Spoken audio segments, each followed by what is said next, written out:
Both procedural as well as substantive requirements of Section 15 of the Electoral Act must be satisfied when lodging an objection.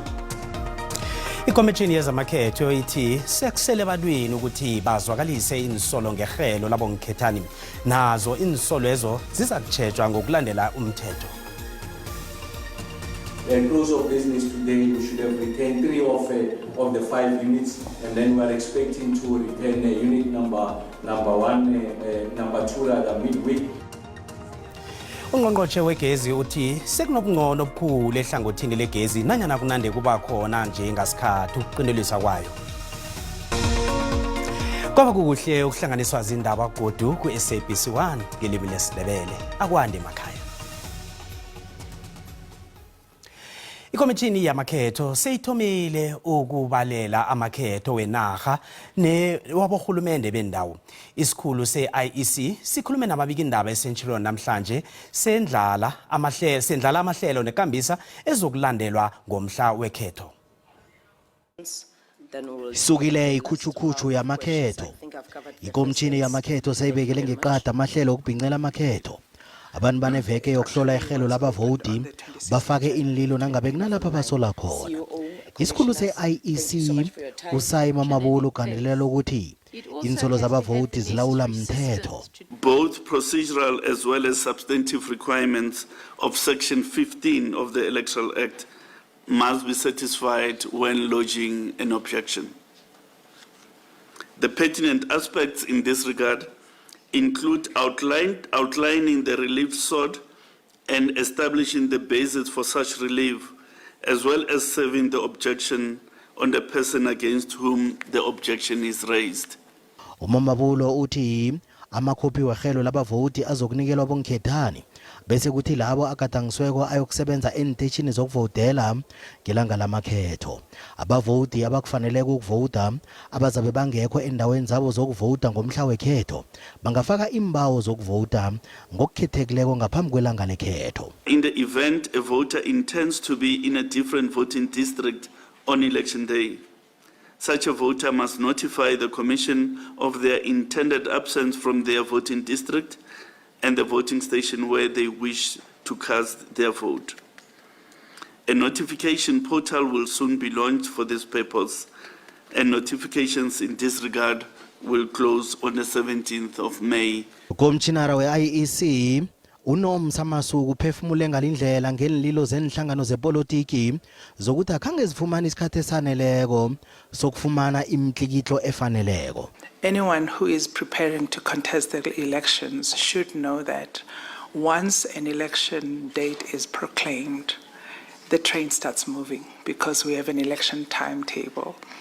It's almost like a moving train and you can't stop it. So I don't think it is an excuse to say that the election timetable has caught people by surprise.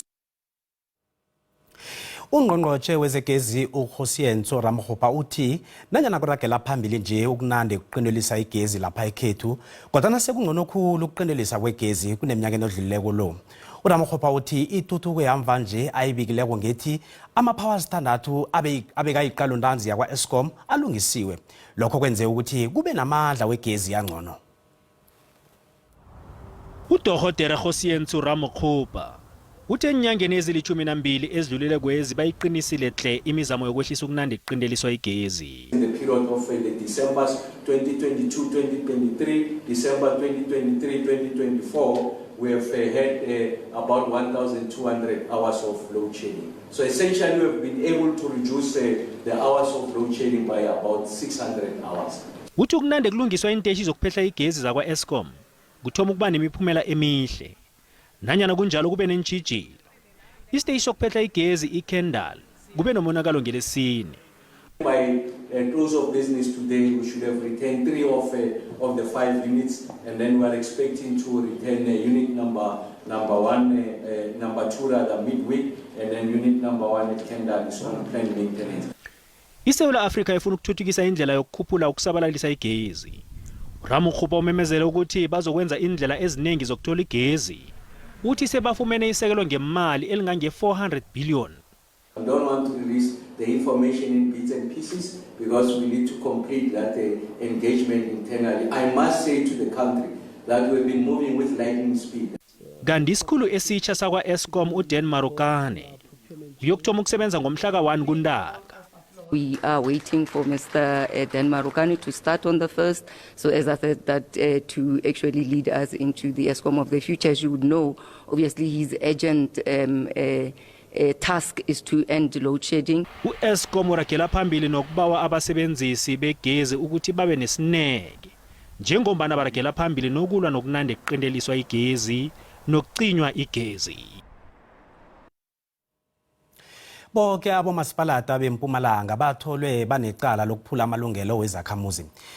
Ikomishini yezamalungelo obuntu ikhuphe umbiko wamakhasi amakhulu amathathi oveza ngokunabileko ukubhalelwa kunikela ngezenzelwa ezifana namanzi, izindlu, igezi nendlela ezisebujameni obuhle hlangana nokhunye.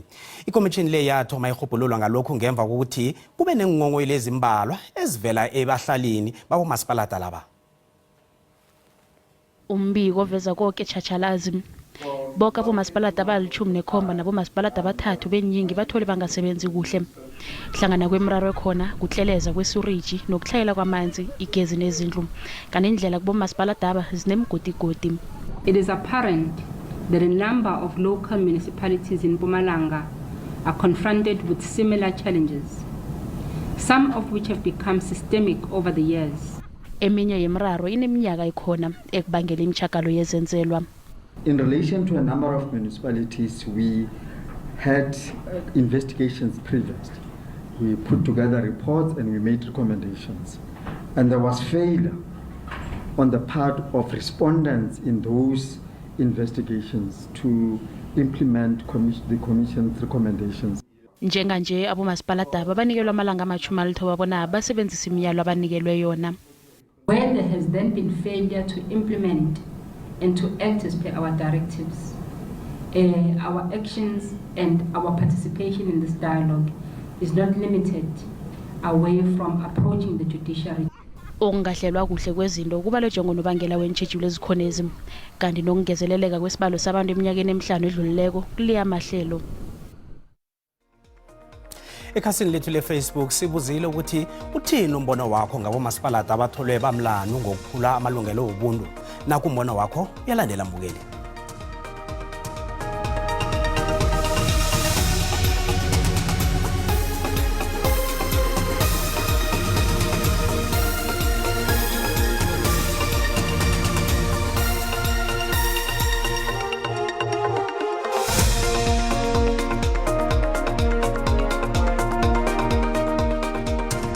Bagadangela amalungelo abantu ophosa bathole izenzelo ezo. Manje akuvudweke bese bayahlika kukhwela abanye abazokhona ukuhlogomela umphakathi. Uhulumende angadlali ngabantu okhela abantu izindlu. Ngoba kukho abantu abaqukela ematyotyombeni nabantu abahamba nge-wheelchair abangakwazi ukwenza nto abadinga izindlu. Uhlahlo lwabiwomali lusoloko lisenziwa minyaka le and oomasipala bayabalwa kwihlahlo lwabiwomali. Kodwa oomasipala barhuqa imilenze ukusa inkonzo eluntwini. Every year babanikeza imali oomasipala la ukuthi bayenzela abantu. Mara bona bayenzani imali yehla ngeenyawo. Kumele ngempela ukuthi isheshe isukumele indaba yalabo masipala ngoba ngempela omasipala abaningi badonsa kanzima uma sekiwa ngasekusizeni abantu. Uyabona isisombululo sakho konke lokho ukuthi abomasipala laba abapheliswe uhulumende aziphathele abuse.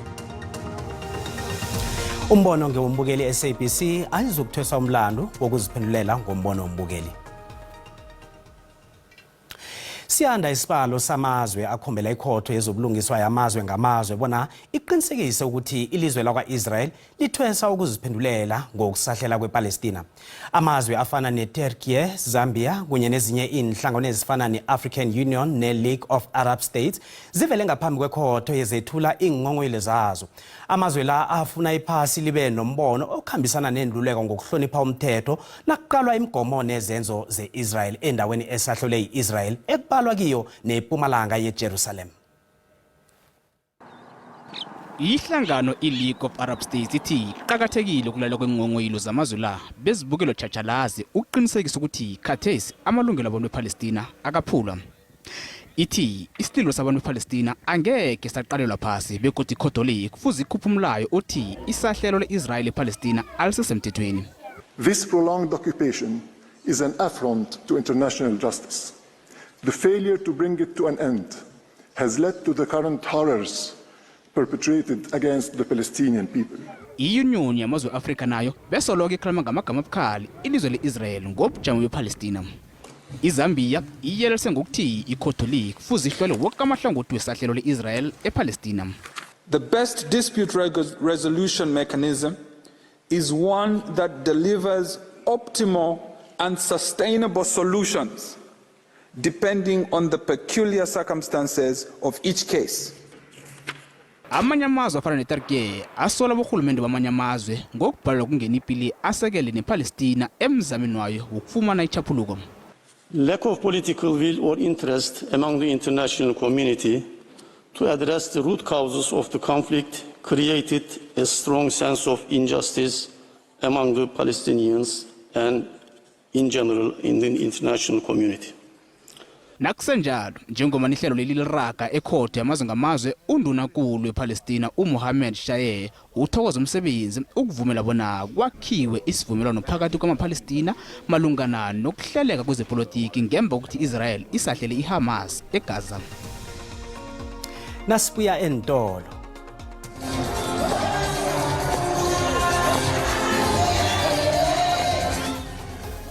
Abantu bebaziphathele ingikhwamaqandisi bahlezi entulweni zabo zecamping baledle bukhethu umehliso kuyijuice.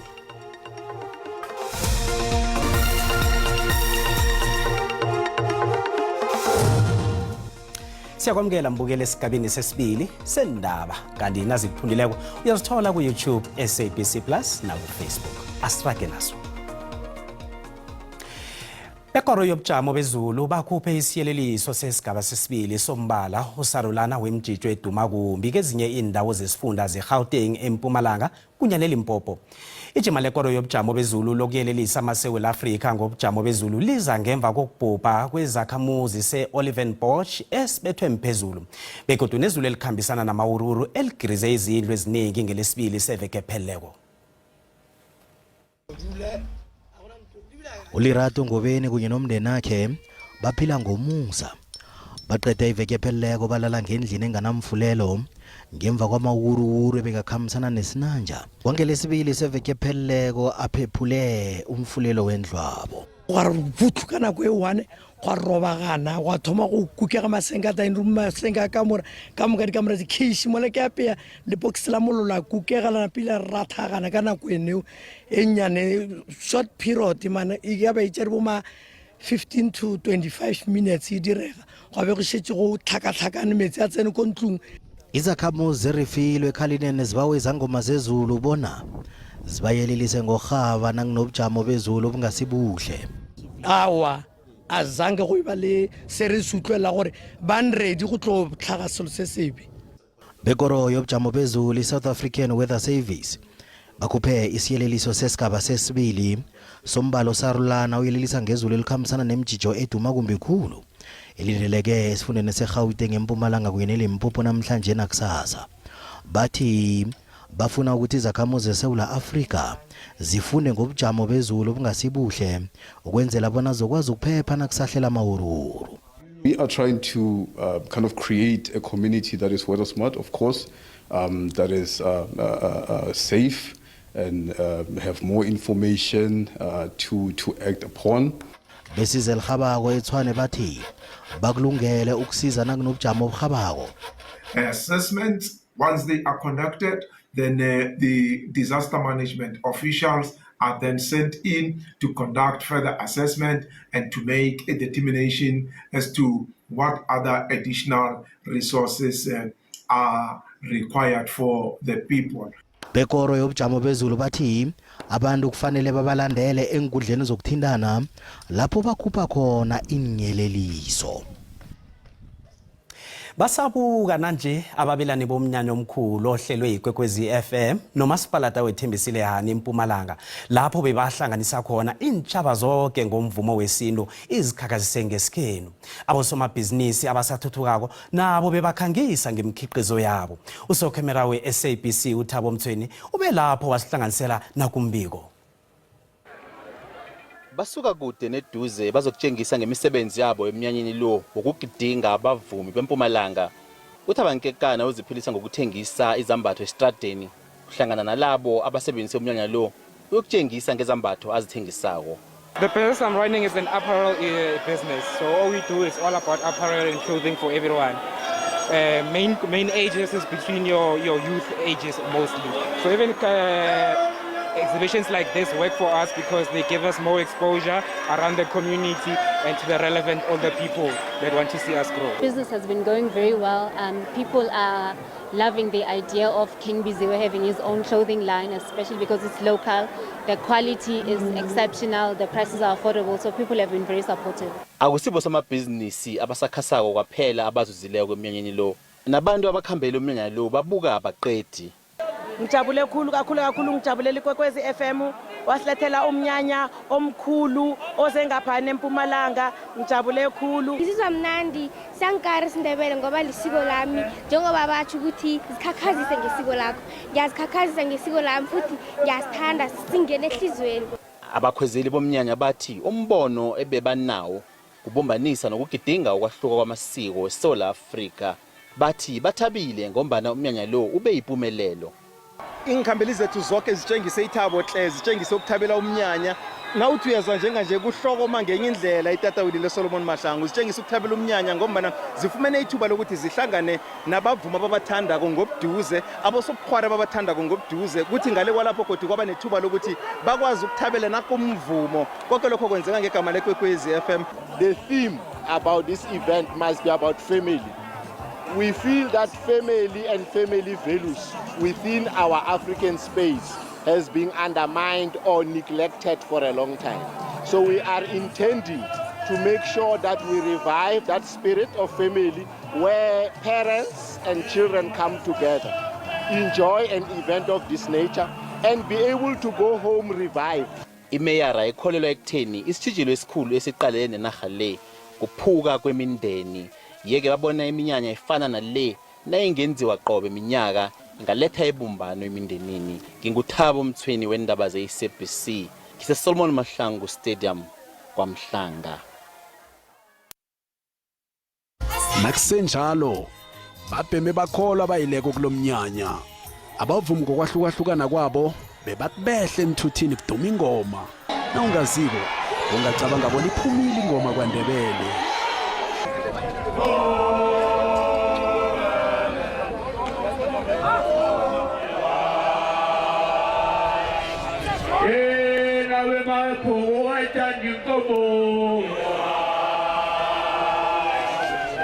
Wonke umuntu obekasemnyanyeni wokuzikhakhazisa lo bekazibethe ngevunulo yesintu abanye bayiqahe ngefetsheni. Umhluzi bewehlangendololwana njengoba nabanye bebapheke nokudla okutshelela ngesiphundo khonapha. Bebakhona nabo saziwako kezobukhwari nezemidlalo.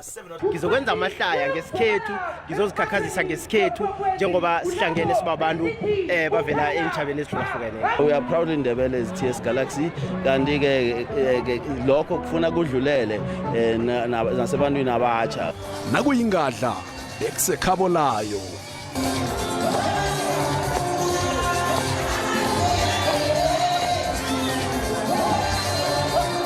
Bagide kamnandi bavuma kamnandi kwabamnandi kwajatshulwa. Hayi lapha ngithabelwe into eziningi ukudla ngibona abantu bambethe isiNdebele kunengo kuhle ngibonileko. Njengomana bengasi bavumi besiNdebele kwaphela bebanandisa lapho ungene walawula indawo nomvumo wengoma zemtshado yesipedi uPleasure Tsamanyalo wabethwa isteps kwaba yincane indawo.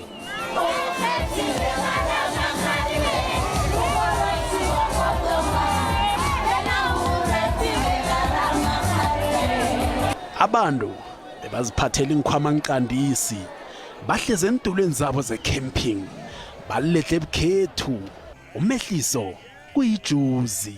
ngendlela kumnandi ngakhona la bathi bazimisela ukuthi umnyanya lo urage nangomnyaka ozako begodu uragele phambili nangaloyo mnyaka nangaloya kube kuhle kube njengombana kunje njengombana kuphume yonke imihlobo izozikhakhazisa ngesikhabo ngokuhlukahlukana. Ngingukhamfati Masombuka wendaba ze-SABC ngikubikela ngiseSolomon Mahlangu kwaMhlanga eMpumalanga.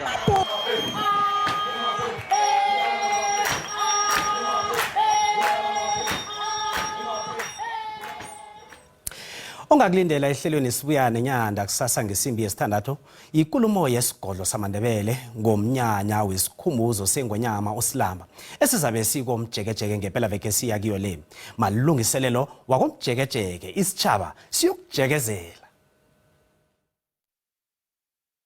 komjekejeke siyokujekezela mhlana amalanga amabili ngomgqibelo lo esiya kuye komjekejeke ingwenyama imema sonke isitshaba amakhosi amakhosana amaduna wonke umuntu ukuthi izani nizohlangela ubabethu ingwenyama yesitshaba samaNdebele komjekejeke siyokujekezela umnyanya uzokuthoma nge-iri le-10 ekseni asihlanganeni khona. Nasiphosa ilihlo kezemali iranda lehlile nalenganisana ezinye imali ezikulu.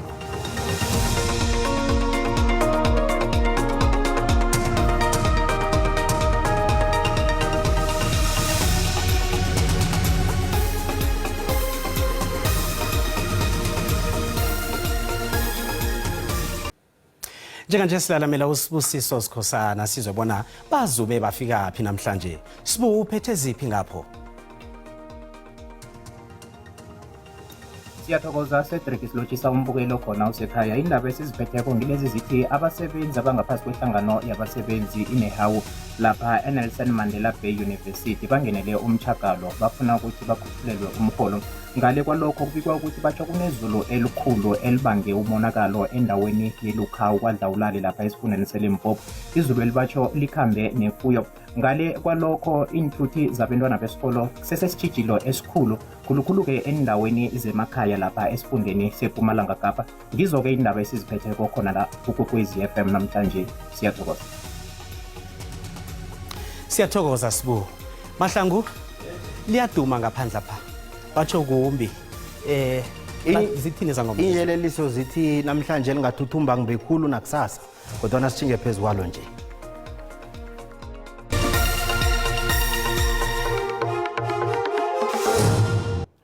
Qinisile Cedric ebusuku namhlanje likhona izulu 60% nginabomakhelana bethu nakezinye indawo esikhona ngapha ngeGauteng ngezinye indawo nje imimoya kwaphela igijimoko ngeKapa kunalitho seliqale kusasa ukuthi lenzani siyalibona ukuthi lihle ngapha ngeKapa kunalitho liragela phambili lokwathela kezinye indawo linekungekuseni kunemoya nangapho sihlogomele khulu kwamambala ukuthi ebusuku namhlanje lingathuthumba ngibekhulu kulezo ndawo siyabona ukuthi nokho ke imjijo leyiduma khulu kwamambala ebusuku namhlanje nawo sePitori sihlogomele khulu kwamambala kanti ke kusasa nangePumalanga yenarha siyabona ukuthi nokho ke indawo eziningi kuhle nokho ke siyabona ukuthi ngosikathuma isihlahlindo sisambo ngombana kungatsha amadlela siqaleke ukuthi ajame njani amazinga okuchisa ngapho ngapha ngeGauteng siyabona ukuthi nokho ke liyawathela kodwa liyachisa siliqala khona ngapha ngeLimpopo phezulu lapha nyana ngeGauteng kuhle khulu kwamambala nawuvakatshela sisifunda siliqale ngapha ngeLimpopo siyabona ukuthi nangakhona likhamba lithi pharaphara ngamafu nakhona liphalale ngapho thabazimbi ngapho likhamba lithi ukuchisa endaweni eziningi khona ngapha ngesifundeni seMpumalanga endaweni eziningi kumakhazana nokho ke ngapha kuBomalahleni ngapha uyabona kubosekhunda ngapho nakwaNdebele yonke kusasa sihlogomele lokho zakhamba lithi ukugubuzisa ngamafu kwaZulu-Natal indawo eziningi nangakhona lithi nokho kupholaphola nakhona ngapha ngeThekwini kuhle khumambala